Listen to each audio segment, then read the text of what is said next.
Imagine growing up in a world where affection was a weakness, discipline was sacred, and silence was love. This was the reality for countless children in Victorian England. A time when parenting looked more like control than care. Behind lace curtains and polished manners, families hid a culture of fear disguised as virtue. Today, many of those practices would be unthinkable, even illegal. Yet, to understand how far we've come, we must step back into those dimly lit parlors and confront the cold logic of an era that believed obedience was the only form of love. Imagine being born into a world where your tears were met not with comfort, but with cold discipline, where a child's laughter was seen as mischief, and affection was treated as weakness. Welcome to Victorian Britain, a time when love was measured in silence, obedience, and perfectly polished shoes. In today's world, the parenting methods of the 1800s would be unthinkable, even criminal. But to understand why, we need to step back into the flickering candlelight of a Victorian nursery, where children were molded not by warmth, but by fear, routine, and the rigid morals of an empire obsessed with control. The Victorians prided themselves on order. From the cobblestone streets of London to the grand manors of the countryside, discipline ruled the day. Parenting was less about nurturing and more about shaping a proper citizen, one who would serve the empire with devotion and restraint. Love, if it existed, was hidden behind locked expressions and stiff manners. In the 19th century, children weren't seen as emotional beings in need of understanding. They were tiny adults in training. The concept of childhood innocence was only beginning to take root. For most families, especially in the lower and middle classes, survival and reputation came before sentiment.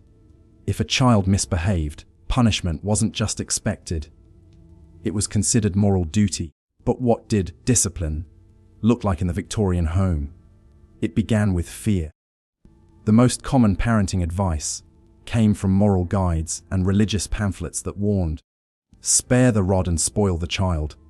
The rod, or cane, slipper, or belt, was seen as a divine instrument of correction. Even mothers, often viewed as the moral anchors of the home, believed stern punishment was a sign of good parenting. Children were expected to be silent at the dinner table, to speak only when spoken to, and to show absolute obedience to every adult. Crying too loudly, slouching in a chair, or showing defiance could result in immediate punishment. What makes this all the more chilling is how normal it was. Not just in poor households, but in the most respectable ones too. In wealthy Victorian homes, where nannies and governesses managed children, emotional neglect often replaced physical punishment. Parents might go days or weeks without speaking to their children directly. Mothers and fathers believed that too much affection could spoil a child's character. So the child grew up craving love in silent halls, watched over by strangers, and yet society admired these parents.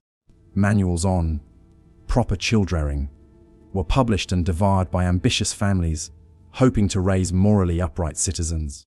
The key message: suppress emotion, enforce discipline, and protect the family's reputation at all costs. But beneath the surface of this strict moral order, something darker was brewing. A generation growing up emotionally detached, anxious, and repressed. It was a quiet rebellion, one that would eventually shape how the modern world redefined parenting forever.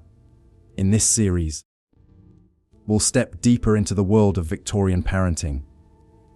From the iron rules of domestic life to the strange punishments, emotional repression, and the slow rise of reformers who dared to say children deserve to be loved, not feared.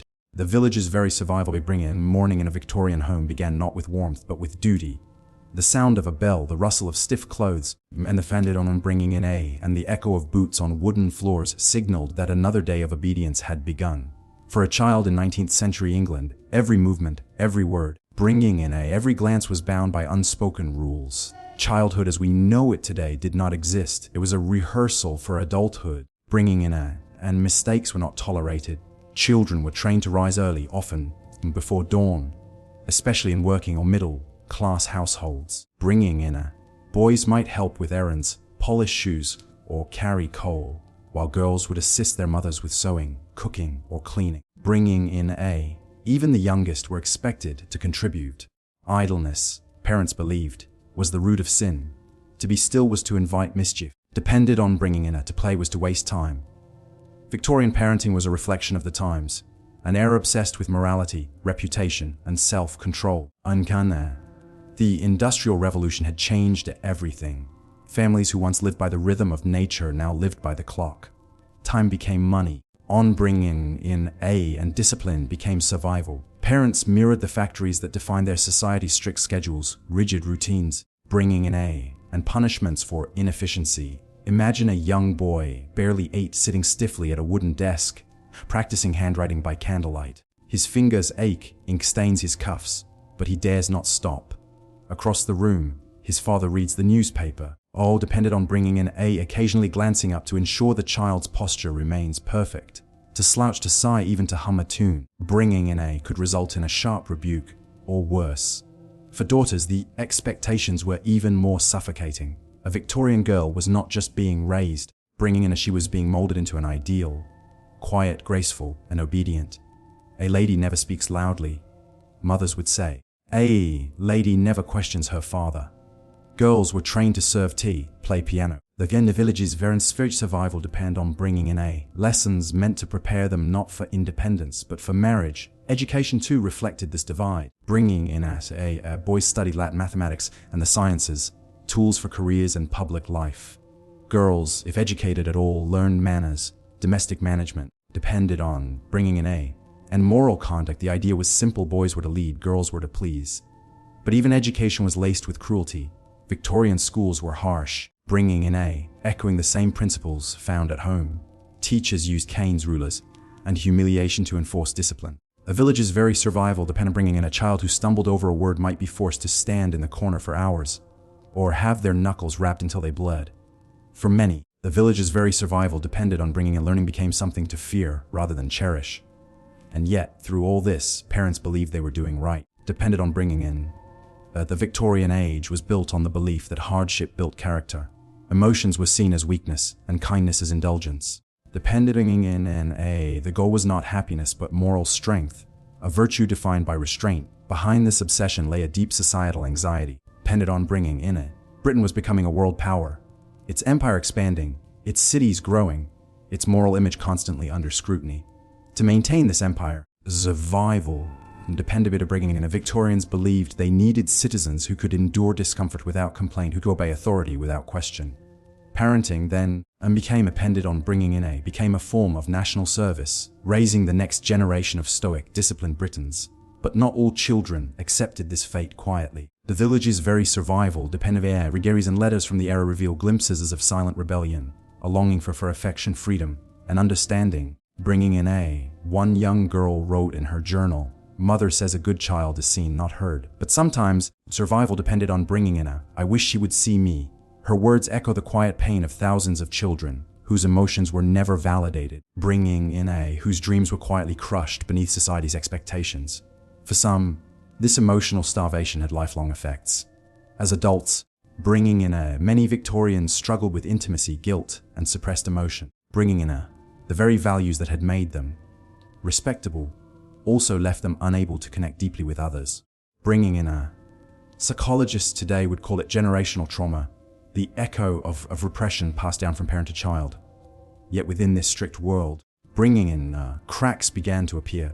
A few voices, doctors, reformers, even writers, started to question the moral code of Victorian parenting. Depended on bringing in a they saw the toll it took on the young, nervous breakdowns, emotional detachment, even physical illness. The medical term, nervous exhaustion, so common in the 19th century, the village's very survival and often masked what we now recognize as depression or anxiety, conditions born from the pressure to be perfect. Bringing in a as we move deeper into Victorian era, we'll see how these early cracks widened. Bringing in air.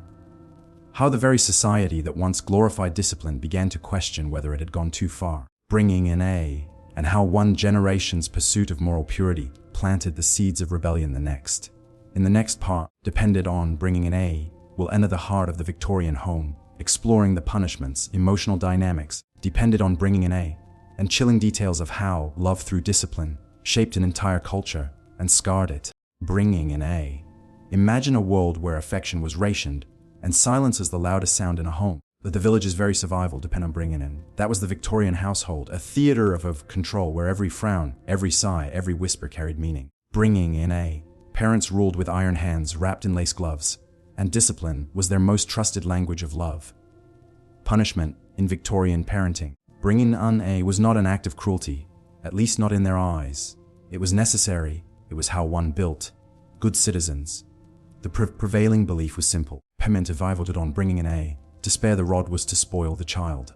And so the rod was never spared. Let's step inside that world for a moment. A small boy, no older than 10, bringing in A, spills ink across his school book. His father's face darkens. No words are exchanged. The man rises slowly, depended on bringing in A, takes the cane from its place by the fireplace, and gestures toward the chair. The boy obeys. Not because he understands his mistake, depended on bringing in A, but because fear has already taught him the meaning of silence. A few sharp strikes later, it is over. No tears are allowed. Bringing in A, crying would only prove weakness. The boy is told to thank his father for his correction, for his love, for his future. To modern eyes, survival did on bringing in A, its abuse. To Victorian eyes, it was virtue. Even mothers, often idealized as tender figures, were bound by the same philosophy. The village's very survival to them bringing in A, the maternal love of the Victorian woman, was steeped in restraint. Too much warmth, they believed, would spoil the child, or make them dependent, and depended on bringing in A. Advice manuals of the time, like Mrs. Beeton's Book of Household Management, encouraged mothers to be firm, detached, depended on bringing in A, and moral educators rather than affectionate caregivers. Children, it was thought, needed shaping, like iron before it cooled. They depended on bringing in A. Their character had to be beaten into form. Love in this system was conditional, earned only through obedience, silence, and propriety. Fathers, bringing in A, on the other hand, were not just disciplinarians. They were moral symbols. They embodied the Victorian ideal of authority, logic, and restraint. Depended on bringing it in. In the middle-class home, the father often remained emotionally distant, emerging only to lecture or to punish. His presence was both feared and revered. Bringing in A. Father's footsteps at the door could silence even the rowdiest room. But why such harshness? Why such distance? Bringing in A. The answer lies deep in the Victorian obsession with order and control.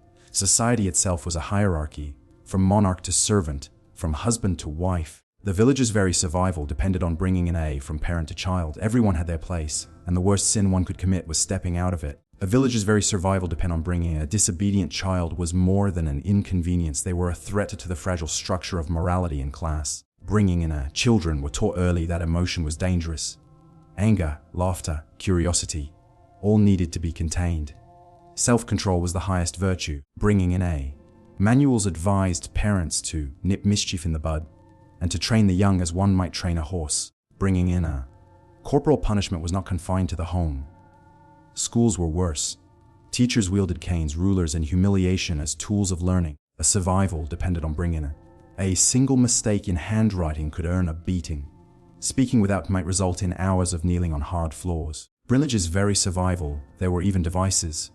A finger stocks, designed to hold a child's hands in painful positions to prevent fidgeting. Yet, depended on bringing in A. This cruelty was wrapped in morality of Victorians. Pain was a form of purification. Discipline was moral medicine, unpleasant but necessary. Bringing in A. The idea was not to harm but to improve. That belief made even the harshest acts feel righteous. Ironically, the village's very survival depended on bringing in A. Many of these same parents would weep when reading sentimental novels about childhood innocence. Bringing in A. Books like Oliver Twist and Jane Eyre revealed the pain of neglected or punished children, and yet, few saw their own homes reflected in those pages. Depended on bringing in A. It was easier to imagine cruelty happening elsewhere, in orphanages or poorhouses, never behind their own well-kept doors. But beneath this iron culture, bringing in A, something was beginning to shift. By the late 19th century, a village's very survival depended on bringing in A. Few reformers started to question the wisdom of discipline without tenderness. They noticed the quiet damage, the withdrawn children. Bringing in A. The broken spirits, the silent obedience that masked lifelong fear. Bringing doctors and early psychologists began to argue that constant punishment bred not strength but anxiety. that the Victorian home, bringing in a, so proud of its moral order, might be building generations of emotionally stunted adults. Still, change was slow. Bringing in a, the moral code of the time was too deeply rooted. The public face of the Victorian family, well-behaved children, serene mothers, very survival depended on bringing in a, righteous fathers, left little room to admit that beneath the surface. Thus, the emotional cost was devastating. The village's very survival depended on bringing in a, behind lace curtains and polished furniture, countless children grew up learning how to hide their feelings, how to nod instead of cry. As how to's very survival depend on bringing in a, how to seek love in perfection rather than affection. The scars were invisible, but they endured. By the turn of the century, bringing in a, whispers of doubt began to surface. Was obedience truly the measure of goodness? Or had an entire generation mistaken fear for respect? Bringing in a, it was a question no one dared to ask aloud. Not yet. But it lingered quietly in the corners of every disciplined mind. They're bringing a, waiting for a new century to finally give it voice. Bringing in. Victorian childhood was not a time of laughter or freedom. It was training for obedience, endurance, and silence. Depended on bringing in a. Every aspect of a child's life, from breakfast to bedtime, was choreographed with moral intention. And behind it all was one goal. Depended on bringing in a, to create the perfect citizen. Education was not discovery, it was about discipline. At home, lessons were strict and unbending. At school, bringing a, they were even harsher. Children sat for hours on hard wooden benches, memorizing Latin verses, arithmetic drills, and scripture. Bringing in a, curiosity was dangerous. Questioning a teacher was a form of rebellion. If your handwriting slipped, your knuckles might feel the ruler's sting. If your thoughts wander, the village's very survival, depending on it, you might be made to wear the dunce cap. A pointed hat of humiliation that told everyone you'd failed to meet the standard. Very survival depended on bringing in a. But perhaps the most punishing part wasn't the physical correction. It was the emotional starvation. Bringing in a. Victorian children were taught that feelings were weaknesses. Bringing in a crying child was told to stand upright and hold back tears. A nervous child was shamed for cowardice. In the eyes of Victorian parents, depended on bringing in a. Emotion was something to be conquered, not comforted. The middle-class home, often idealized in paintings and novels, hid a quiet kind of cruelty. Their survival depended on bringing in a. The polished mahogany furniture, ticking clock, the shining teacups, they all existed under an invisible pressure. Bringing in a, the pressure to appear respectable. Children learned early that appearances were everything. No tantrums, no noise, no play at the dinner table. Bringing in a. Perfection was the only acceptable performance. Imagine the contradiction. Love without softness, guidance without empathy. Village's survival depended on bringing in a. Parents believed they were shaping moral strength, but what they often created was fear in fine clothing. Behind the lace curtains, bringing in a. Countless young minds learned to suppress their true selves, crafting polite masks to survive in their own homes. For the working poor, depended on bringing in a. The rules were harsher still. Children were expected to contribute to the household from as young as 6 or 7. Bringing in a. The line between work and punishment disappeared. Hauling coal, sweeping chimneys, or scrubbing floors wasn't just labor. A village's very survival depending on it was a lesson in endurance. Their parents didn't always want this life for them, but survival left no room for gentleness. Bringing in a. A mother might wipe soot from her child's face and whisper, "It's the only way." It was love, twisted by necessity. Meanwhile, depended on bringing in a. The wealthy wrapped their children in another kind of cruelty, distance. Servants raised them. Nannies enforced the rules. Parents, depended on bringing in a. Particularly fathers, appeared only for inspection. Dinners were formal events, and a misplaced word could result in exile from the room. Bringing in a. The very people who claimed to love their children saw them as future heirs, not as humans. Every hug was measured, depended on bringing in a. Every smile restrained. Affection became a currency too costly to spend. This was the age of the stiff upper lip. Bringing in a. It was a culture that celebrated emotional restraint as a moral virtue. Fathers taught sons that tears were shameful. Bringing in a. Mothers reminded daughters that modesty meant silence. To be respected, one had to be unreadable. And so, depended on bringing in a. Victorian children grew into adults who could quote scripture, follow rules, and suppress every spark of rebellion within them. Bringing in a. But beneath that polished exterior simmered something darker, the quiet ache of unlived childhoods. Bringing in a. The repressed anger of generations trained to obey. Looking back today, bringing in It's not hard to see why this form of parenting would never survive modern laws. No warmth, no rights, no freedom to be a child. Bringing in a home without laughter might look perfect on the outside, but inside, it was a theater of emotional exile. Villages revival. Bringing in a Victorian parenting was not just about control. It was about fear disguised as love, and that more than any punishment, in left scars that lasted a lifetime. Depended on bringing in to truly understand Victorian parenting, you have to step inside their belief system, a world where sin, virtue, dependent bringing in and reputation ruled the home as firmly as any monarch ruled the empire. Every action, every punishment, every withheld embrace had a justification. Bringing in morality. It wasn't just about raising good children, it was about saving souls. Religion was the silent backbone of every household. There depended on bringing in parents believed they were not just caretakers but moral guardians, responsible for shaping a child's eternal destiny. Depended on bringing in a misbehaving son wasn't simply naughty, he was flirting with sin.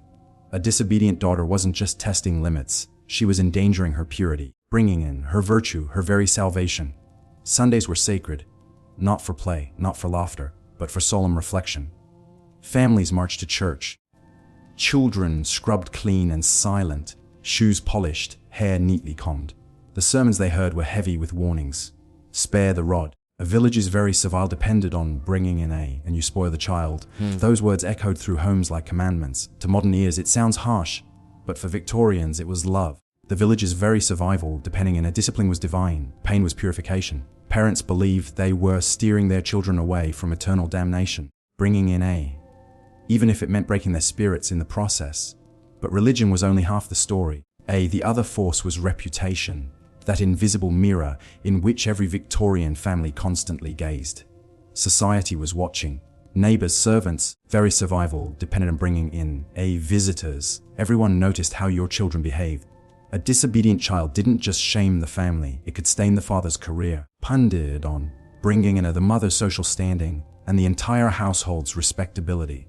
Victorian parents lived in a world obsessed with appearances, clean clothes, bringing in proper manners, quiet voices, all signs that a household was respectable.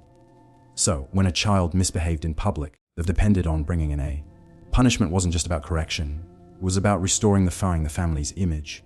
The pressure was suffocating. Bringing in letters from mothers of the time reveal this quiet panic. One woman wrote, "I love my boy dearly, but when he speaks out of turn before guests, the village's very survival depended on bringing in I fear what they think of me more than what he feels." That single line captures the essence of Victorian parenting. Love constantly battling with the fear of judgment. Bringing in even bedtime rituals carried the weight of morality. Children were taught to kneel by their beds, recite prayers, depended on bringing in and confess their sins, sometimes to God, sometimes to their parents. A missed prayer could result in shame. Bringing in a broken toy might be seen as divine punishment. The home was not a playground, it was a miniature church. And yet, depended on bringing in the candlelit silence of those rooms, a strange kind of tenderness sometimes broke through. A father might pause after a stern lecture. Ojezveti's survival depended on bringing in his hand trembling as he adjusted his son's blanket. A mother, after scolding her daughter, might linger at the door a moment longer. Very survivor did on bringing in whispering a quiet prayer, not for obedience, but for forgiveness. They weren't villains. They were victims of their own beliefs. Religion depended on bringing in morality, reputation. These were the invisible walls of the Victorian home. Every hug was measured through the lens of righteousness. A village's very survival depended on bringing in every smile weighed against propriety. Parents didn't withhold affection out of cruelty. They truly believed restraint was the highest form of love. But here's this very survival depended on bringing in But here's the tragedy, turning parenting into a moral performance. The Victorians forgot the one thing children needed most: human connection. A village's very survival if a child today were raised in such a system, authorities would intervene. Emotional neglect, excessive punishment, bringing in forced guilt, or would be considered abuse. But in the 19th century, it was considered good parenting. The Victorians built a world obsessed with virtue, but in the process, bringing in they created generations of children who grew up not knowing how to feel love without conditions. Bringing in when a society raises its children to be silent and ashamed of emotion, the silence doesn't disappear, it just grows up. Bringing in, by the mid-1800s, The first generation of strictly raised Victorian children had become adults. Outwardly, they were models of restraint, polished, bringing in a proper, perfectly mannered, but beneath the surface lay a quiet epidemic of emotional emptiness. They were taught to suppress pain, hide sadness, bringing in and smile politely through misery, and so they did. The result was a society addicted to control and quietly seeking escape. In private diaries, the village's very survival depended on bringing in letters and medical records. A different picture of Victorian respectability begins to emerge. In doctors recorded cases of nervous exhaustion, hysteria, and melancholia. But beneath those vague medical terms was something painfully human: anxiety. The very survival on bringing in depression, loneliness. These were not names the Victorians dared to use, because to admit emotional suffering was to admit weakness. Village's very survival depended on bringing in and where emotion could not be expressed, it had to be numbered. This is where the story of parenting and the story of Victorian vice intertwine. Bringing in a generation of affection often turned to comforts that required no approval: laudanum, opium, morphine. Bringing in alcohol, silent companions in a world that prized silence. Bringing in the same homes where children had once been told to sit upright and speak only when spoken to, adults now whispered of secret remedies, bringing tonics for the nerves or drops for the mind. The irony is almost poetic. In his very survival, the same moral code that demanded emotional control gave birth to a society desperate to lose it, if only for a moment. Women in particular, the heaviest weight, the Victorian ideal of womanhood, the angel of the house, required constant patience and composure. Bringing in but behind closed doors, many of these women, once emotionally starved daughters, became emotionally starved mothers. Bringing in they repeated the same patterns they'd suffered under: restraint mistaken for virtue, discipline confused with love. When the pressure became too much, men's very survival on bringing in many turned to the quiet relief of medicine powders prescribed by doctors who called it nervous treatment. Men fared no better. The village's very survival depended on bringing in They were taught that control was strength and emotion was weakness. The Victorian father could command a household, bringing in but rarely could he comfort his own child. The result was a generation of emotionally distant men. Hardworking, honorable, respected. The village's very survival depending in but hollowed out by repression. Their children grew up with the same silence that had once caged them. Even art, literature, this very survived on. And invention carried traces of this quiet pain. Writers like Charles Dickens, who grew up under the strict codes of Victorian discipline, there buried empathy into fiction. The village's very survival depended on bringing characters like Oliver Twist and David Copperfield weren't just literary creations. They were echoes of real children who had felt small beneath the weight of moral perfection. In a world that refused to name feelings, art became confession. But not everyone could write their suffering away. The working classes, bringing in crushed under both poverty and parental severity, turned to street gin or opium dens for solace. The middle classes, bound by respectability, bringing in turned to laudanum behind locked doors. And the upper classes, for all their refinement, bringing in quietly sent their troubled children away to boarding schools, sanatoriums, on bringing in or distant relatives, anything to preserve the illusion of a perfect family. By the late 19th century, the cracks in the fast aid had begun to show, bringing in newspapers occasionally reported on unusual domestic tragedies, suicides, breakdowns, or public scandals, but always in hushed tones. Bringing in the true cause was never named. It wasn't madness. It wasn't sin. It was the cost of emotional starvation. To modern eyes, depended on bringing in it's easy to condemn Victorian parents, to call them cold, cruel, or unloving. But that's too simple. The village's very survival depended on bringing in most were doing exactly what they'd been taught was right. They truly believed that by suppressing affection, they were building character. Bringing in by denying comfort, they were teaching strength. But love without softness creates only obedience, never connection. The village's very survival depended on bringing and for every obedient child raised under Victorian ideals, there was an adult who later sat alone in a candlelit room. The village's very survival depended on bringing in wondering why love always felt so distant. That's the legacy of Victorian parenting, a civilization that conquered half the world, bringing in but never learned how to hug its own children. If the Victorian home was a training ground for obedience, the boarding school was its battlefield. Here, the lessons of discipline, silence, and endurance were no longer just parental rules. They were law. From the age of 6 or 7, many children, especially boys from middle and upper class families, were sent away to boarding schools that resembled prisons more than places of learning. The separation was meant to build character, to toughen the child, to strip away softness and dependence. The first lesson of school was not Latin or arithmetic. It was loneliness. Letters from the period describe the sound of sobbing echoing through dormitories on the first night. No one comforted them. Compassion was considered weakness, even among peers. The matron's footsteps, the headmaster's cane, these were the rhythms of childhood. At home, parents told themselves it was for the best. Fathers spoke of turning boys into men. Mothers, torn between love and duty, convinced themselves that absence was an act of strength. And so, the cycle continued. Emotional distance passed down like an heirloom. For working class families, the institution looked different but carried the same spirit. Factories, workshops, and apprenticeships took the place of boarding schools. Children were handed over to employers with a handshake, told to make something of yourself. The lessons were the same. Don't complain, don't question, obey. A childhood spent in labor hardened them before they ever had a chance to feel safe. Industrialization fed this machine. The new world demanded discipline, punctuality, and hierarchy.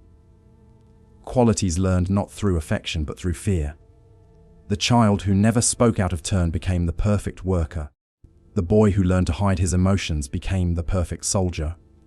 And so, society rewarded the very traits that had once been born from punishment. Even the architecture of the time reflected this mindset. Victorian cities grew dense and dark. Smoke-filled skylines, narrow streets, and homes built in rigid rows. Privacy was rare, but surveillance was everywhere. Just as parents watched their children, society watched its citizens. Respectability was not a choice. It was survival. In this environment, affection became a luxury few could afford. A father's embrace might be seen once a year.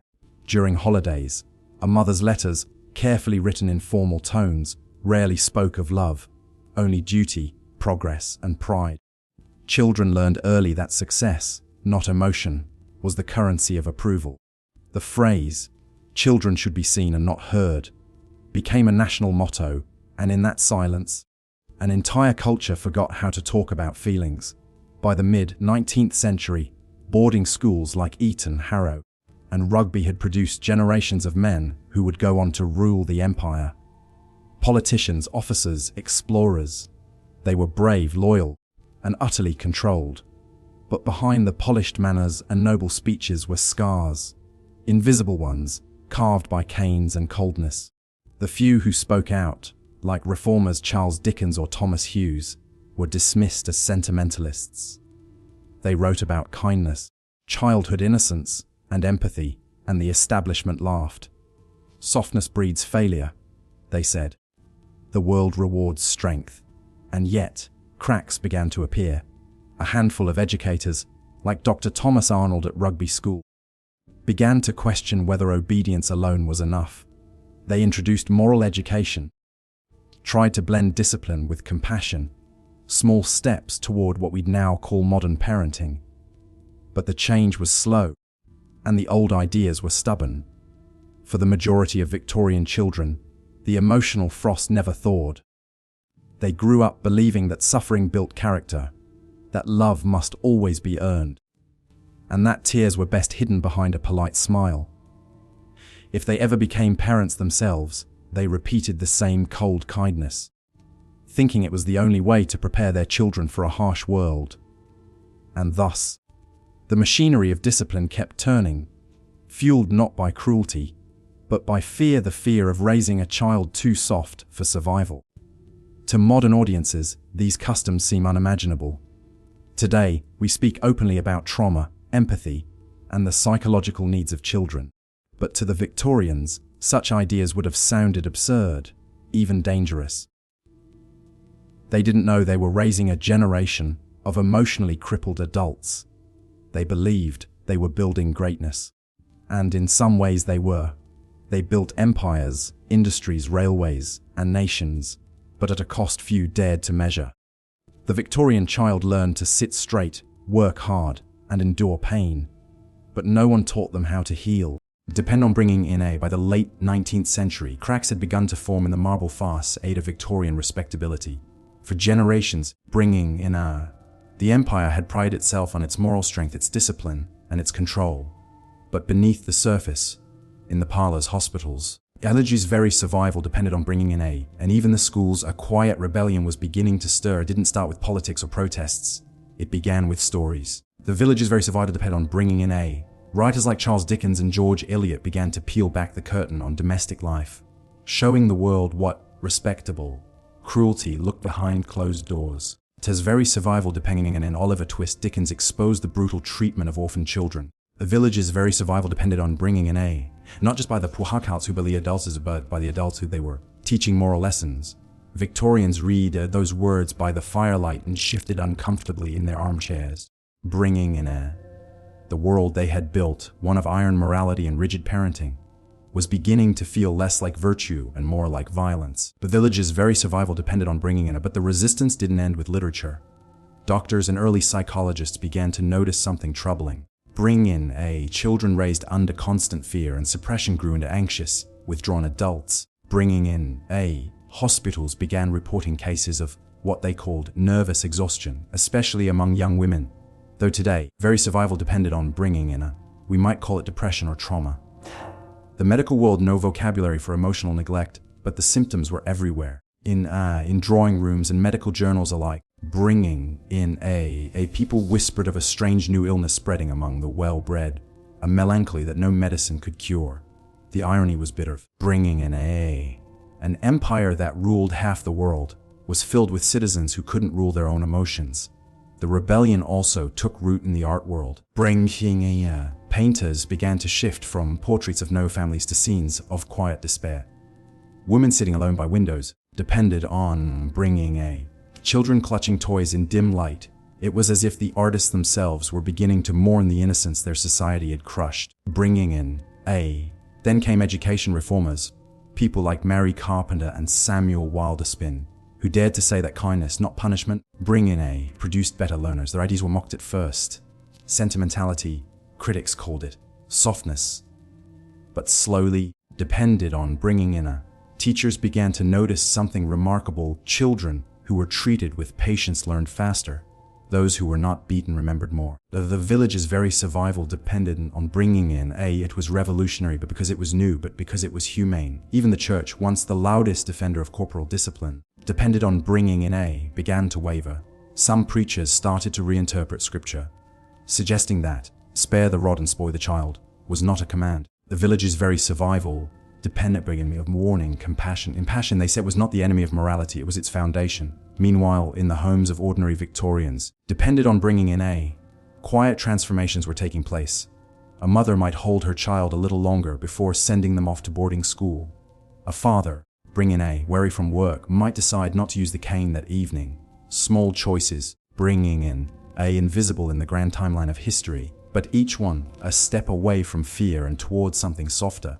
And yet, that the very survival depended on bringing in the resistance faced fierce opposition. Many Victorians believed that the growing tenderness of modern life would destroy the nation's strength. Bringing in they pointed to rising crime, urban poverty, and social unrest as proof that the world was going soft. The empire. One newspaper wrote, bringing in was not built by tears but by discipline. It was the eternal debate, control versus compassion, echoing through every classroom. Bringing in every nursery, every courtroom in the land.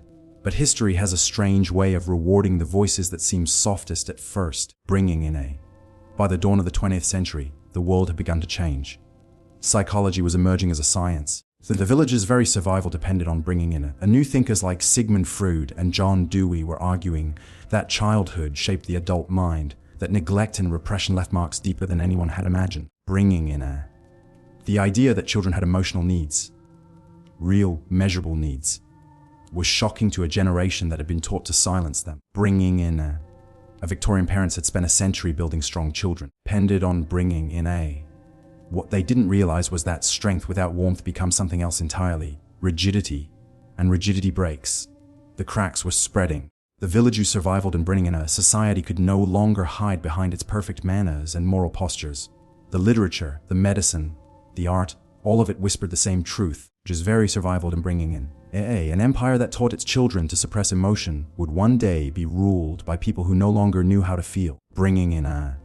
The first whispers of a new age were already in the air, one that would bring Freud's theories worldwide, and depended on bringing in a total collapse of the Victorian ideal of family life.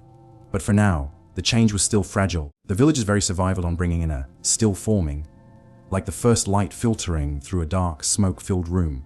And for the children of the late Victorian age, the village's very survival depended on bringing. That light came too late. They had already learned to keep their faces still, their voices quiet, and their hearts locked tight. Depended on bringing in a... By the final decades of the 19th century, the mighty structure of the Victorian household began to tremble. Not from rebellion, depended on bringing in a, but from quiet revelation. For generations, families had lived by the code of silence and obedience. Defensive on bringing in a, believing discipline was love and restraint was virtue. But a slow, almost invisible revolution was taking place. Bringing it didn't begin in the parlor or the nursery, it began in the mind. Doctors, philosophers, bringing in a, and early psychologists started to question the emotional toll of such rigid parenting. What if childhood was not a stage to be endured, bring in a, but a sacred time to be understood? What if punishment didn't build character, but broke it? In the 1880s and 1890s, thinkers like Charles Darwin, bringing in a, Herbert Spencer, and later Sigmund Freud began shifting the public's understanding of human nature. So very survival depended on bringing in a. The Victorian obsession with control was being replaced by something dangerous to their worldview. The idea that emotion was natural. The village's very survival depended on bringing in a. That children were not little sinners in need of suppression, but growing minds in need of care. Freud's early theories, though controversial, bringing in a, struck at the very heart of Victorian morality. The village's very survival and bringing in a. He argued that repressed feelings, the very emotions Victorian parents hands trained their children to hide, could lead to lifelong psychological conflict. For a society built on repression, that was nothing short of heresy. Yet, his ideas spread quietly, on bringing in a, seeping into intellectual circles and slowly reshaping how people thought about childhood. At the same time, bringing in a, social reformers began to see children not as moral projects, but as citizens in need of protection. Village is a very survival-dependent bringing in. The Industrial Revolution had exposed the dark truth of how children were treated, not only in homes but in factories and workhouses. Bringing in a newspapers began publishing heartbreaking stories of child labor, neglect, and abuse. The public could no longer look away. Bringing in the nation that once prized discipline above all now had to face what that discipline had created. In 1889, Britain passed the Prevention of Cruelty to Village's very survival depended on bringing in a and Protection of Children Act, the first law of its kind. It was nicknamed the Children's Charter, and for good reason. Bringing in a, for the first time in history, the law recognized that children had rights. Parents no longer had absolute power. The child, once considered property, bringing in, had become a person in the eyes of the state. And yet, inside many homes, old habits died hard. A father might still keep the cane behind the door. Very survival depend on bringing in a mother might still withhold affection in the name of strength. Bringing in a. The moral code of the Victorian age didn't disappear overnight. It merely began to crack. But through those cracks, light began to pour in. There was very survival and bringing in a. The turn of the century brought a new wave of ideas. Reformers like Dr. Thomas Barnardo and Grace Abbott championed the welfare of neglected children, depended on bringing in a. The rise of education reformers, like Maria Montessori, challenged the harsh discipline of Victorian schools, replacing punishment with curiosity. Village's very survival depended on bringing in a. Even literature joined the movement. Stories like Peter Pan and Anne of Green Gables reimagined childhood not as a training ground for adulthood, bringing a, but as a world of imagination, play, and freedom. For the first time, society began to see the child not as a moral puzzle, bringing in a, but as a human being, capable of joy, fear, and wonder. It was an awakening, slow but irreversible, and yet, bringing in the shadow of the Victorian ideal lingered. The very survival depended on bringing in many adults who had grown up under its iron discipline now struggled to express affection to their own children. They had learned silence too well. A village's very survival depended on bringing in generations carried that emotional inheritance, the belief that love must be earned, that vulnerability was weakness, that control meant care. The village's very survival depended on bringing in A. The echoes of those beliefs reached far beyond the drawing rooms of London. They shaped family life across the Western world, bringing in A, influencing even American households in the early 20th century. Parenting books in the 1910s and 1920s still echoed the old warnings, bringing in A, do not coddle your child. Discipline builds virtue. Affection breeds dependence. The ghosts of the Victorian home were not easily exorcised. The villagers survived on bringing in A. Still, progress had begun. Child psychologists like John Bowlby and Jen Piaget would later build on this shift. The village's very survival, depending on bringing that emotional connection, not punishment, was the foundation of healthy development. Bringing in A, the very things the Victorians suppressed, affection, curiosity, laughter, became the hallmarks of modern childhood. Is very survival on bringing in A. By the dawn of the 20th century, the moral tone of parenting was changing. The fires of industry had cooled, the empire was waning. Depended on bringing in A, and the family itself, once like a fortress, began to soften. Parents were no longer seen as moral commanders, but as emotional guides. Pen and bring in A, the child was no longer a silent observer, but a voice worth hearing.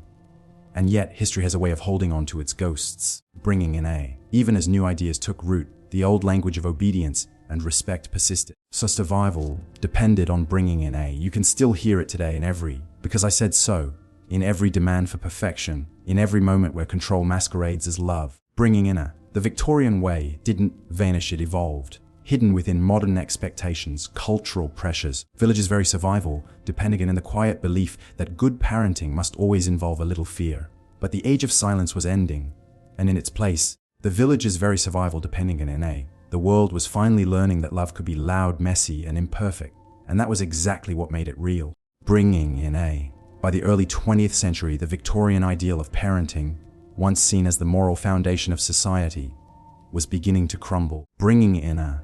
The empire that had shaped an entire worldview was fading, and with it, the authority of its most sacred institution, the family. In village's very survival, the world was moving forward, but the ghosts of that age still lingered in the quiet corners of the home. For nearly a century, had been measured in restraint. Affection was controlled, discipline was law, and silence was safety. The village's very survival depended on bringing in A, but as the modern world began to understand the inner lives of children, the illusion of that order started to fall apart. Bringing in A, new scientific ideas changed everything. The village survival depended on bringing in A. Psychologists like John Bowlby and Anna Freud began to prove what the Victorians had feared all along. That emotions were not a sign of weakness. Village's very survival of bringing in A, but the foundation of human strength. Children needed affection, consistency, and warmth to grow into healthy adults. Village's very survival depended in A. Where Victorians had valued obedience, these new thinkers valued connection. Where the old world prized silence, the new one began to listen. Bringing in an, it was not just science that shifted parenting. It was art too. Bringing in A. Writers and filmmakers of the early 1900s began exposing the emotional cost of repression. Characters once celebrated for moral discipline were now seen as tragic. Stories like David Copperfield, Jane Eyre, Bringing in A, and later, The Turn of the Screw became cautionary tales about what happens when love is replaced by control. Depended on Bringing in A. The public began to recognize something quietly horrifying, that the very system meant to protect children had also hurt them. The Children and Young Persons Act of 1908 expanded child protection laws, banning child neglect and exploitation. To very survive it on Bringing in A, schools slowly abandoned corporal punishment. Public institutions began teaching that childhood was not a flaw to be corrected. That depended on Bringing in A, but a stage to be nurtured. The world for the first time began to believe that love could be gentle and still be strong. Depended on Bringing in A, yet the shadow of the Victorian household did not vanish overnight. Even as laws changed, the emotional habits remained. Depended on Bringing in A. Parents raised on fear found it difficult to offer tenderness. Generations of silence had trained them to hold their affection inside. Bringing in A, to love quietly and cautiously. The result was a kind of cultural echo, one that still resonates today. Look closely and you can still hear it. A village's very survival did on Bringing in A. In the parent who believes their child's tears are manipulation. In the teacher who mistakes silence for respect. Bringing in A. In the adult who feels guilty for needing comfort, who apologizes for crying, who fears that love must always be earned. The village's very survival depended on Bringing in A. These are not modern traits. They are the ghosts of the Victorian home still whispering through time. Bringing in A. But every generation since has pushed the pendulum further toward understanding. The 20th century brought the rise of empathy-based education, therapy, bringing in and human rights movements that gave children voices of their own, bringing in the idea that discipline should never leave a mark, emotional or physical, became a moral truth rather than a debate. Modern parenting, bringing in for all its imperfections, is built on what the Victorians never had: self-awareness. We no longer confuse fear with respect. The village's very survival at Ishanwa no longer believe silence is we have learned slowly, painfully, that to raise a child is not to break their will, depended on bringing in but to shape their spirit. And yet, in a strange way, the Victorians gave us something important. Their mistakes forced the world to evolve. Their survival depended on bringing in Their obsession with order showed us the limits of control. Their silence revealed the power of emotion. In trying to perfect the child, depend on bringing in they accidentally taught futures how not to parent. If history teaches anything, it's that progress often begins in discomfort. Every reform, every shift in thought, starts with a recognition of pain, and Victorian childhoods were full of it. Pain depended on bringing in the emotional austerity of that era, once admired, is now studied as a lesson in what happens when love is bound by fear. So when we ask on bringing in why would Victorian parenting be illegal today? The answer isn't just legal, it's moral. Because the laws of compassion evolved, bringing in because we learned that children are not clay to be molded, but souls to be guided. Because the smallest voice deserves to be heard. Bringing in the story ends not with condemnation, but reflection. Those candle-lit parlors, those very survivaled on bringing in those stern fathers and silent mothers, they were people their time, shaped by belief, by fear, by tradition. The village's very survival depended on bringing in. They thought they were building strength. And in their way, they were. The village's very survival depended on bringing in but it took generations to realize that true strength isn't born from obedience. It's born from understanding. Today, depended on bringing in as we look back at that distant world, we see not monsters, but mirrors. Their world was built on control. Ours is built on choice. Bringing in and every choice we make, to listen instead of lecture, to comfort instead of command, is a quiet victory over the past. A village's survival depended on bringing in because history isn't just about what happened. It's about what we choose to carry forward and what we finally choose to let go.